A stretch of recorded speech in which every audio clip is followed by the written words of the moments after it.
अभी से करीब 6.5 करोड़ साल पहले क्रेटेशियस पीरियड के अंतिम चरण में इस ग्रह ने इस पर पिछले 16.5 करोड़ सालों से राज कर रहे विशालकाय डायनासोरों को खो दिया। हम सब जानते हैं कि ऐसा धरती पर आई एक महाप्रलय की वजह से हुआ था, लेकिन क्या आप जानते हो कि उस महाप्रलय में हुए मास एक्सटिंक्शन के ठीक बाद धरती पर क्या हुआ था? ऐसे वो कौन कौन से जीव थे जो उस महाप्रलय में विलुप्त हो गए, और वो कौन से जीव थे जिन्होंने महाप्रलय के भीषण समय का सामना किया और एक नए भविष्य की नींव रखी? कैसे पृथ्वी ने उस महाप्रलय को झेला और अपने आप को फिर से रिकवर किया? ये जानने के लिए हमें समय में पीछे जाकर उस महाप्रलय के दिन को करीब से अनुभव करना होगा।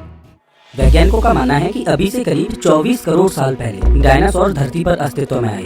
उस समय की धरती आज की तुलना में बहुत ही अलग थी। आज आप धरती पर जितने भी कॉन्टिनेंट्स देखते हो, उस समय में ये सभी कॉन्टिनेंट्स आपस में जुड़े हुए थे, और उस समय में धरती पर एक ही बड़ा सा सुपर कॉन्टिनेंट मौजूद था जिसे वैज्ञानिकों ने पैंजिया नाम दिया। इस समय को ट्राइएसिक पीरियड बोला जाता है। इस समय काल में बहुत ही कम बारिश होती थी, इस वजह से धरती पर सूखा बनी रहती। इस समय में धरती पर डायनासोर इवॉल्व होना शुरू हो गए थे। शुरुआती डायनासोरों का साइज बहुत ही छोटा हुआ करता था, तकरीबन 2 मीटर तक का। समय गुजरता रहा, धरती में बदलाव आते गए और डायनासोरों का विकास होता रहा। अभी से करीब 20 करोड़ साल पहले ट्राइएसिक पीरियड का अंत होता है। धरती अपने एक नए युग में प्रवेश करती है और अपने आप को बदलने लगती है। जो पैंजिया सुपर कॉन्टिनेंट था वो अब अलग अलग भागों में टूटने लगता है। इस वजह से पृथ्वी पर बड़े बड़े क्रैक्स बनने लगते हैं, जिनमें जगह जगह ज्वालामुखी फटने लगते हैं, जिस वजह से पृथ्वी के एटमॉस्फेयर में कार्बन डाइऑक्साइड और सल्फर डाइऑक्साइड की मात्रा बढ़ने लगी, जिसने पृथ्वी पर ग्लोबल वार्मिंग को बढ़ा दिया। सल्फर डाइऑक्साइड और धूल और गैस के बादलों ने पृथ्वी को घेर लिया, जिसने सूर्य के प्रकाश को पूरी तरह से ब्लॉक कर दिया। कार्बन डाइऑक्साइड और सल्फर डाइऑक्साइड पानी में मिल गए, जिससे समुद्र का पानी जहरीला हो गया। पृथ्वी में आए इन बदलावों ने पृथ्वी के क्लाइमेट को बदल कर रख दिया। इस महाप्रलय ने पृथ्वी पर महाविनाश को जन्म दिया, जिससे पृथ्वी पर बहुत बड़ा मास एक्सटिंक्शन हुआ। इस मास एक्सटिंक्शन में पृथ्वी की 95% से ज्यादा प्रजातियां विलुप्त हो गयी। इस घटना को ट्राइएसिक जुरासिक एक्सटिंक्शन इवेंट के नाम से जाना जाता है। इसके बाद धरती पर एक नए एरा की शुरुआत होती है, जिसे जुरासिक पीरियड बोला जाता है। ट्राइएसिक जुरासिक मास एक्सटिंक्शन में डायनासोर सर्वाइव कर गए, और इस नए एरा जुरासिक पीरियड में डायनासोर धरती की डोमिनेंट प्रजाति बनकर उभरते हैं। और इस एरा में डायनासोरों का एवोल्यूशन कुछ इस तरह से होता है कि कुछ डायनासोरों का साइज बहुत ज्यादा बड़ा हो जाता है, इतना बड़ा कि वो आज की बिल्डिंगों से भी ऊंचे निकल जाएं। इनकी रफ्तार इतनी हो गई कि 90 किलोमीटर प्रति घंटे की रफ्तार से भी तेज दौड़ पाएं। इनका जबड़ा इतना भयानक बन गया कि जिसे भी खाएं उसकी हड्डियों को चकनाचूर कर दें। इसी एरा में उड़ने वाले डायनासोर भी उभर कर आते हैं। चारों ओर डायनासोर फल फूल रहे थे।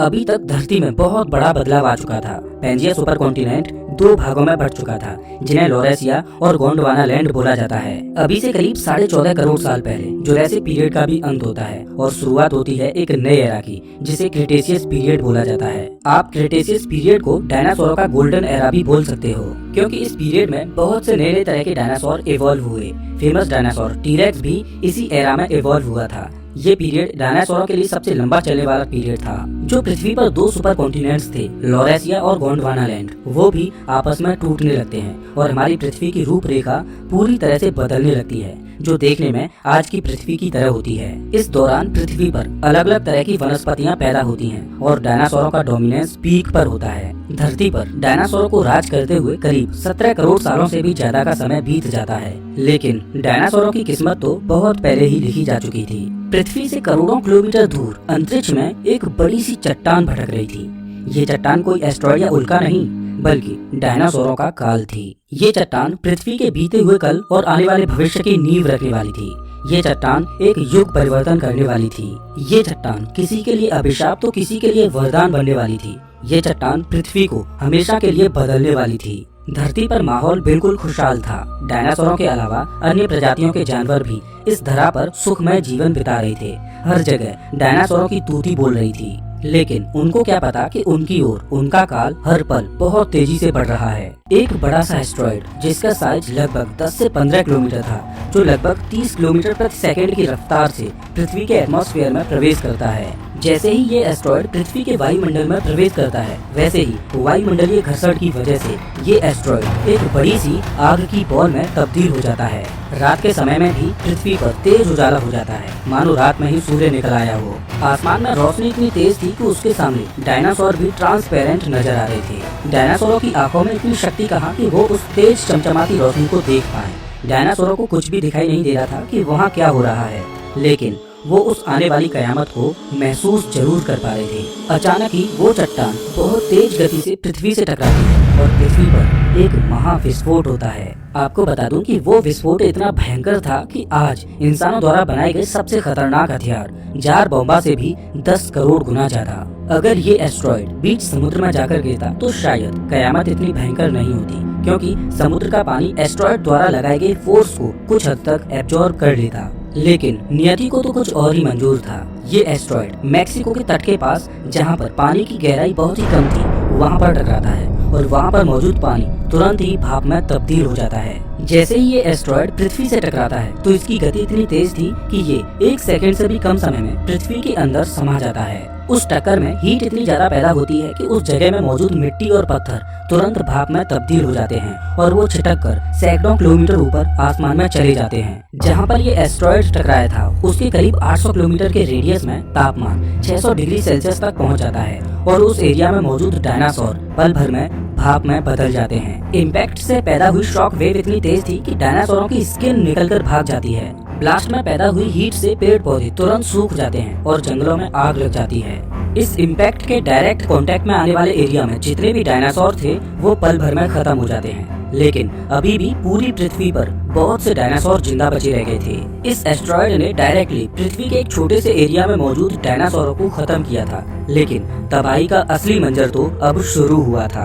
पृथ्वी के एक छोटे से एरिया में हुए इस ब्लास्ट ने पृथ्वी पर एक चेन रिएक्शन को शुरू कर दिया। एस्ट्रॉइड के टकराने की वजह से जो मलबा आसमान में गया था वो अब आग के गोले बनकर आसमान से हजारों किलोमीटर दूर उन जगहों पर बरस रहा था जहां तक इम्पैक्ट की डायरेक्ट हीट नहीं पहुंच पाई थी, और इम्पैक्ट से हजारों किलोमीटर दूर मौजूद डायनासोरों पर वो मलबा कहर बनकर बरसा। आसमान से बरस रहे आग के गोलों ने जमीन के साथ साथ आसमान में उड़ रहे डायनासोरों को भी तबाह कर दिया। लेकिन असली कयामत तो अभी आनी बाकी थी। ये तो बस शुरुआत थी। एस्ट्रॉइड की टक्कर इतनी भयंकर थी कि पूरी पृथ्वी कांप उठती है। जगह जगह 11 रेक्टर स्केल से भी ज्यादा के भूकंप आने लगते हैं। पृथ्वी की क्रस्ट में एक शॉक वेव दौड़ रही थी जिसका असर पूरी पृथ्वी के कोने कोने में हो रहा था। धरती डोल रही थी। आज तक इंसानों ने जितने भी भूकंप सहन किए हैं, ये भूकंप उससे भी 60 गुना ज्यादा तेज था। धरती कांप रही थी और तीव्र भूकंप आ रहे थे, जिसकी वजह से समुद्र में बड़ी बड़ी लहरें बनना शुरू हो गयी, जिन्होंने एक भयंकर सुनामी का रूप ले लिया और समुद्र के तटवर्ती इलाकों को हजारों किलोमीटर अंदर तक भयंकर सुनामी ने अपनी चपेट में ले लिया और तटवर्ती डायनासोर और अन्य प्रजातियां देखते ही देखते खत्म हो गयी। लेकिन कयामत अभी नहीं रुकी थी। इम्पैक्ट की वजह से बहुत ही तेज ब्लास्ट पल्स वेव पैदा हुई, जिसका असर हजारों किलोमीटर दूर दूर तक देखा जा सकता था। ये पल्स वेव इतनी शक्तिशाली थी कि इसकी चपेट में आने वाले डायनासोरों की मोटी चमड़ी तक निकल जा रही थी। 30-30 टन के डायनासोरों को भी ये पल्स वेव आसमान में उड़ा दे रही थी, मानो कि वो कोई कागज के खिलौने हों। इम्पैक्ट को महज 5 मिनट से भी कम का समय हुआ था और पृथ्वी के एक हिस्से में मौजूद जीवन पूरी तरह से तहस नहस हो चुका था। लेकिन पृथ्वी के दूसरे हिस्से में इस महाप्रलय की कोई भनक ही नहीं थी। पृथ्वी के दूसरे हिस्से में मौजूद डायनासोर रोजमर्रा की तरह ही अपनी भूख को शांत करने के लिए संघर्ष कर रहे थे। एक दूसरे से लड़ रहे थे तो एक दूसरे के साथ विचरण कर रहे थे। उन्हें इस चीज की भनक ही नहीं थी कि पृथ्वी के दूसरे कोने में महाप्रलय का आगाज हुआ है और एक शक्तिशाली दुश्मन उनकी ओर बड़ी ही तेजी से बढ़ रहा है। इम्पैक्ट की वजह से आसमान में धूल के बादल छाने लगते हैं और देखते ही देखते वो धूल के बादल पूरी पृथ्वी को चारों ओर से घेर लेते हैं। आसमान में छाई धूल की एक मोटी परत ने पृथ्वी को ढक दिया और सूर्य से आने वाली रोशनी को ब्लॉक कर दिया। अब पृथ्वी के दूसरी साइड में रहने वाले डायनासोरों और अन्य प्रजातियों पर एस्ट्रॉइड का डायरेक्ट प्रभाव तो नहीं हुआ, लेकिन उस एस्ट्रॉइड ने पृथ्वी के क्लाइमेट को कुछ इस कदर बदल दिया कि आने वाले कुछ महीनों और सालों में पृथ्वी के दूसरे हिस्से में इसका प्रभाव देखने को मिला। दरअसल धूल के उन बादलों ने पृथ्वी को कुछ इस कदर घेरा कि अगले 1 साल तक सूर्य की रोशनी पृथ्वी तक पहुंच ही नहीं पाई, जिस वजह से वनस्पतियां और पेड़ पौधे फोटोसिंथेसिस की क्रिया नहीं कर पा रहे थे, जिस वजह से धीरे धीरे पेड़ पौधे और वनस्पतियां खत्म होने लगी। जब ऐसा होने लगा तो जो शाकाहारी डायनासोर थे और अन्य प्रजातियों के शाकाहारी जानवर थे, उनके लिए एक विकट समस्या खड़ी हो गई, क्योंकि वो तो अपने जीवन के लिए इन्हीं वनस्पतियों और पेड़ पौधों पर निर्भर थे। पर्याप्त भोजन न मिलने की वजह से शाकाहारी डायनासोर और अन्य शाकाहारी जीव धीरे धीरे खत्म होते गए। जब ऐसा हुआ तो इसका प्रभाव मांसाहारी डायनासोरों और अन्य प्रजातियों के जीवों पर भी पड़ा, क्योंकि फूड चेन पूरी तरह से टूट चुकी थी। जो मांसाहारी डायनासोर शाकाहारी जीवों को खाकर जिंदा रहते थे, उनके लिए अब शिकार मिलना मुश्किल होता जा रहा था, जिस वजह से वो भी धीरे धीरे अपना दम तोड़ने लगते हैं और देखते ही देखते डायनासोर पूरी तरह धरती से विलुप्त हो जाते हैं। इस महाप्रलय ने पृथ्वी की 95% से भी ज्यादा प्रजातियों को विलुप्त कर दिया और डायनासोरों के राज को पूरी तरह से खत्म कर दिया। वैज्ञानिक मानते हैं कि इस महाप्रलय को जो छोटे छोटे जानवर थे जिनका वजन 25 किलोग्राम से भी कम था, वो सहन कर जाते हैं। इसका कारण ये था कि छोटे जानवरों को जिंदा रहने के लिए बहुत ही कम भोजन की आवश्यकता होती है, तो वो सड़े हुए डायनासोरों, फंगस और छोटे मोटे जीवों को खाकर अपने आप को इस आपदा से बचा लेते हैं। इस आपदा ने सिर्फ जमीनी जीवन को ही नहीं बल्कि समुद्री जीवन को भी तहस नहस कर दिया था, क्योंकि समुद्र का पानी एसिडिक हो गया था। इस महाप्रलय ने क्रिटेशियस पीरियड को खत्म कर दिया